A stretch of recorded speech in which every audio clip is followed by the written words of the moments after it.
Focus news 24/7 खबर एक news.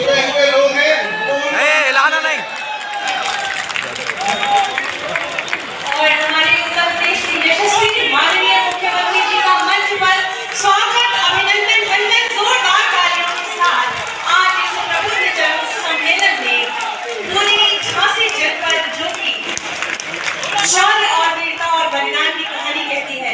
माननीय मुख्यमंत्री जी के स्वागत के लिए तैयार है। मंच पर आपका बहुत बहुत स्वागत है, वंदन है, अभिनंदन है। आज का दिन झांसी के लिए एक ऐतिहासिक दिन साबित होगा। माननीय मुख्यमंत्री जी के साथ ही सभी झांसी जनपद जो कि शौर्य और वीरता और बलिदान की कहानी कहती है, माननीय मुख्यमंत्री जी के स्वागत के लिए तैयार है। मंच पर आपका बहुत बहुत स्वागत है, वंदन है, अभिनंदन। विधान परिषद उत्तर प्रदेश माननीय श्री कुंवर मानवेंद्र सिंह जी से निवेदन करूंगी कि माननीय का स्वागत पुष्पकलिका और चित्रेरी गमछा के माध्यम से करें। स्वागत, अभिनंदन, वंदन। और श्री अनुराग शर्मा जी माननीय सांसद झांसी ललितपुर से निवेदन करूंगी कि श्री मानवेंद्र सिंह जी क्षेत्रीय अध्यक्ष का स्वागत, अभिनंदन पुष्पकलिका और गमछा के माध्यम से करें। स्वागत, अभिनंदन इस मंच के माध्यम से करते हैं। और अतिथि देवो एवं मध्यम उद्यम भारत सरकार से निवेदन करूंगी कि माननीय मुख्यमंत्री जी का स्वागत पुष्पकलिका के माध्यम से और चित्रेरी गमछा के माध्यम से करें। चित्रेरी तालाब बुंदेलखंड की वो तालाब जो कि सूर्य की शताब्दी से चली आ रही है। स्वागत, अभिनंदन, वंदन। माननीय सभापति विधान परिषद उत्तर प्रदेश माननीय श्री कुंवर मानवेंद्र सिंह जी से निवेदन करूंगी कि माननीय का स्वागत पुष्पकलिका और चित्रेरी गमछा के माध्यम से करें। स्वागत। झांसी निकाय चुनाव की घोषणा से पहले सूबे के मुखिया योगी आदित्यनाथ रानी लक्ष्मीबाई की नगरी पहुंचे, जहां उन्होंने कहा कि माफियाओं और अपराधियों से ब्याज सहित वसूली की जाएगी, जिसका काम शुरू हो गया है। साथ ही उन्होंने कहा कि जिस बुंदेलखंड को पिछड़ा बताया जाता था, आज वही बुंदेलखंड विकास की नई ऊंचाइयों को छूता हुआ नजर आ रहा है। बताते चलें कि LVM में प्रबुद्ध वर्ग सम्मेलन हुआ है, जिसमें शामिल होने के लिए सीएम योगी आदित्यनाथ पहुंचे, जहां उन्होंने लगभग 322 करोड़ की योजनाओं का शिलान्यास व लोकार्पण किया।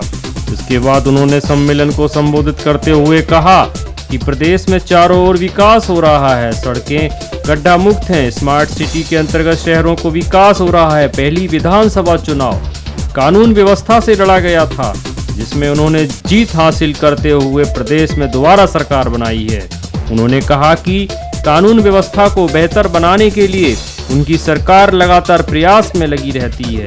पिछली सरकार में अपराधी और माफिया सत्ता की हनक में जमीनों पर कब्जा और अपराधों को बढ़ावा देते थे, लेकिन उनकी सरकार में ऐसा नहीं हो रहा है।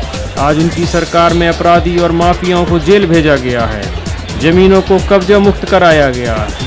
इतना ही नहीं, अपराधियों और माफियाओं से अब ब्याज समेत वसूली भी की जाएगी, जिसकी तैयारी पूरी हो चुकी है। अपराधी और माफियाओं को किसी भी कीमत पर छोड़ा नहीं जाएगा। अपराधियों पर नजर रखने के लिए कैमरे लगाए गए हैं, जिससे उन पर निगाह रखी जा सके। क्या कहा योगी आदित्यनाथ जी ने, सुने ध्यान से। मन की बात में प्रधानमंत्री जी झांसी की उस बेटी की तारीफ करते हैं, जिसने अपने घर की छत में ही अपना किचन गार्डन के माध्यम से ड्रैगन फ्रूट और स्ट्रॉबेरी का उत्पादन करने का कार्य इसी बुंदेलखंड की धरती पे किया। ये कार्य बुंदेलखंड में सब कुछ हो सकता है, लेकिन उन असीम संभावनाओं को आगे बढ़ाने के लिए इससे पहले सरकारें तैयार नहीं की। आज सरकार का थोड़ा प्रोत्साहन मिल जा रहा है, तो वही संभावनाएं उभर करके सामने आ रही हैं और बुंदेलखंड को एक नई पहचान दिला रही है। और भाइयों बहनों, उसी पहचान को आगे बढ़ाने के लिए मैं आपके पास आया हूं आपसे कहने के लिए। प्रदेश में 10 से 12 फरवरी 2023 को लखनऊ में प्रदेश का एक और इन्वेस्टर समिट आयोजित किया है, ग्लोबल इन्वेस्टर समिट। एक ग्लोबल इन्वेस्टर समिट देश और दुनिया का हर निवेशक उस दिन लखनऊ में रहेगा और लखनऊ में रह करके प्रदेश में व्यापक रूप से निवेश की संभावनाओं को आगे बढ़ाने का कार्य करेगा। अभी से लोगों में जो उत्साह है, अभी मैंने 22 को यानी 22 तारीख परसों ही इसका कर्टेन रेजर का शुभारंभ किया था।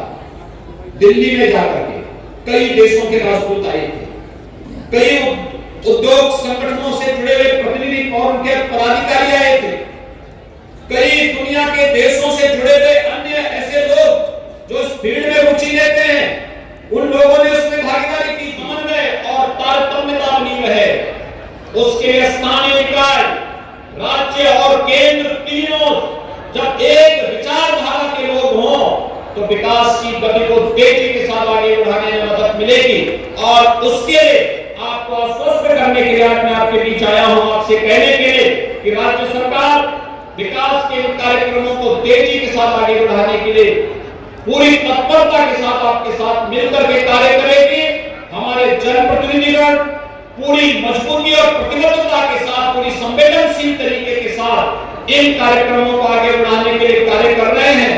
आप सभी का मैं इस संबंध में सहयोग चाहूंगा कि आप सभी भी इसमें रुचि लें और विकास की इस प्रक्रिया के साथ जुड़ते हुए इन नगर निकायों की तकदीर और तस्वीर को बदलने के लिए किए जा रहे प्रयास में भी अगर हमारे स्थानीय प्रबुद्धजन योगदान दे सके तो भाइयों बहनों, हमारे नगर निकाय देश के अंदर एक मॉडल के रूप में प्रस्तुत हो सकते हैं और उस मॉडल को प्रस्तुत करने की दिशा में हम सब मिलकर के कार्य आगे बढ़ा सकेंगे। इस विश्वास के साथ मैं आज झांसी के सभी प्रबुद्धजनों को, पार्टी के सभी पदाधिकारियों को, अपने सभी माननीय जनप्रतिनिधियों को इस बात के लिए धन्यवाद दूंगा कि उन्होंने प्रधानमंत्री मोदी जी के विकास के एजेंडे को राज्य सरकार के साथ मिलकर के आगे बढ़ाने में रुचि ली।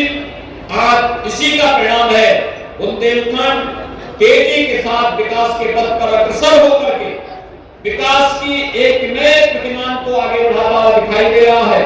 इन असीम संभावनाओं को, चाहे वह पर्यटन के क्षेत्र में हो, चाहे वह शासन के जुड़े हुए यहाँ के विकास में उपयोग करने को लेकर के हो, इन सभी को हम पूरी मजबूती के साथ आगे बढ़ाने का कार्य करेंगे। इस विश्वास के साथ मैं एक बार फिर से आप सभी झांसी वासियों को भारतीय जनता पार्टी की सरकार पुनः गठित करने के लिए हृदय से धन्यवाद ज्ञापित करते हुए आप सभी को आप 322 करोड़ रुपए की योजनाओं के लिए मोदी जी का मार्गदर्शन रहा। आज प्रदेश के अंदर सुरक्षा का एक बेहतरीन माहौल है। आज प्रदेश में दंगे नहीं होते, प्रदेश में अराजकता नहीं, प्रदेश में गुंडागिर्दी नहीं। और पहला चुनाव था आजादी के बाद का जो कानून व्यवस्था के मुद्दे पर लड़ा गया, तो पहली बार हुआ।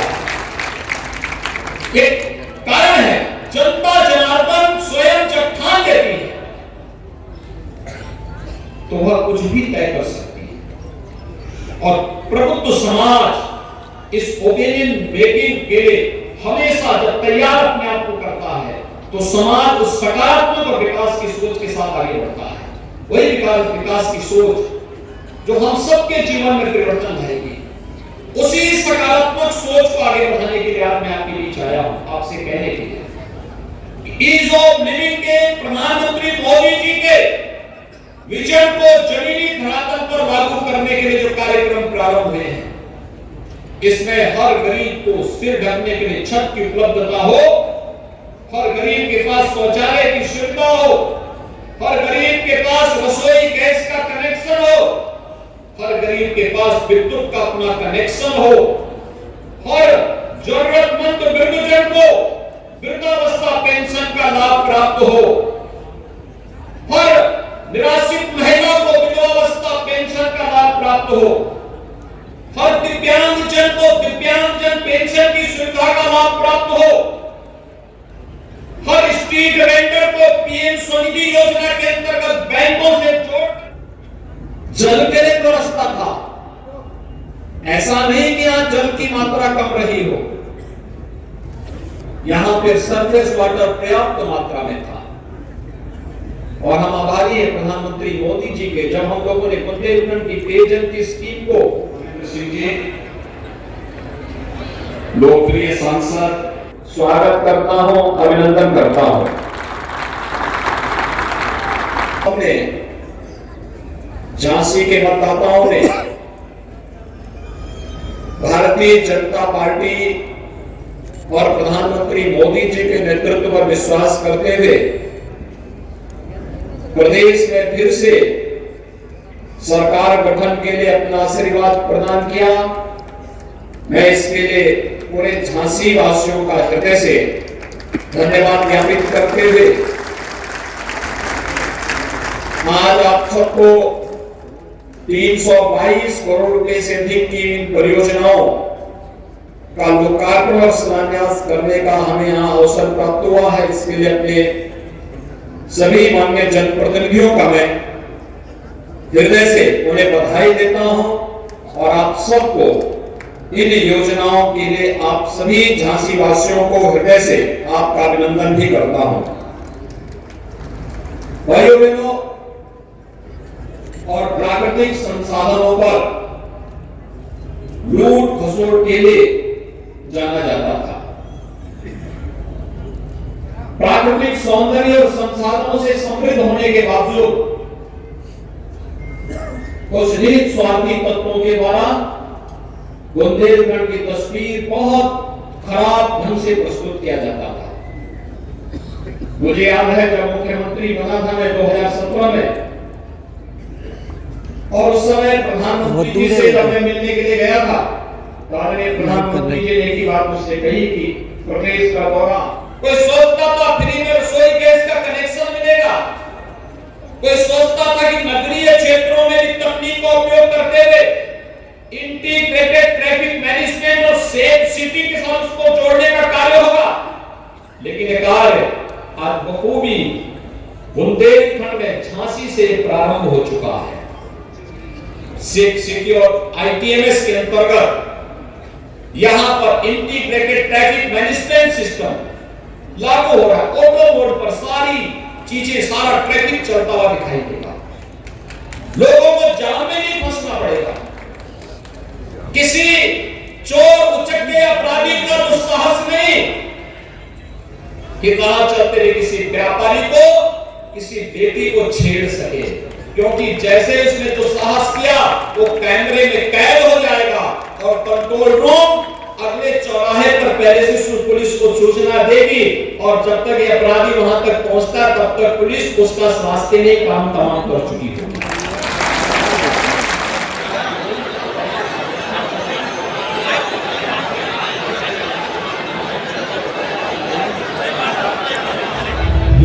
मेट्रो रेल सहित सीवर कनेक्शन, नलकूप, भूमिगत जलाशय, सीवरेज, हरित भूमि और बाढ़ संबंधी सुविधाएं, वो यूपी के तमाम शहर बुनियादी सुविधाओं से लैस। नगरीय जल जीवन रूपरेखा अमृत मिशन 1 के तहत पेयजल वितरण प्रणाली के लिए लक्ष्य 5009 बढ़कर 5250 किलोमीटर तक पेयजल वितरण प्रणाली का कार्य पूरा किया। जल की आपूर्ति के लिए 8 लाख घरों को कवर किया। वहीं सीवरेज का कार्य 2178 किलोमीटर तक पूरा किया गया और इसके लिए हमें और बेहतर कार्य करने को प्रोत्साहित किया। तभी तो अमृत 2.0 मिशन आदि के लिए भारत सरकार की ओर से 32,000 करोड़ के तहत भारत सरकार की ओर से 8,200 करोड़ रुपए की 105 परियोजनाओं को मंजूरी दी है। मुख्यमंत्री नगर सृजन योजना के तहत शहरों में इंफ्रास्ट्रक्चर के विकास, इन सभी निवेश अनुकूल नीतियों का एक लक्ष्य है उत्तर प्रदेश को वैश्विक मंच पर स्थापित करना और इसे $1 ट्रिलियन इकोनॉमी बनाना। आइए यशस्वी प्रधानमंत्री श्री नरेंद्र मोदी जी के विजन से और मानिए कि यूपी के शहरी क्षेत्र बने स्मार्ट और आत्मनिर्भर, चाहे पाइपलाइन से हो जल सप्लाई, भूमिगत जलाशय, सीवरेज, हरित भूमि और बाढ़ संबंधी सुविधाएं, वो यूपी के तमाम शहर बुनियादी सुविधाओं से लैस। नगरीय जल जीवन हो बेहतर। अमृत मिशन 1 के तहत पेयजल वितरण प्रणाली के लिए लक्ष्य 5,902 किलोमीटर से आगे बढ़कर 5,250 किलोमीटर तक पेयजल वितरण प्रणाली का कार्य पूरा किया।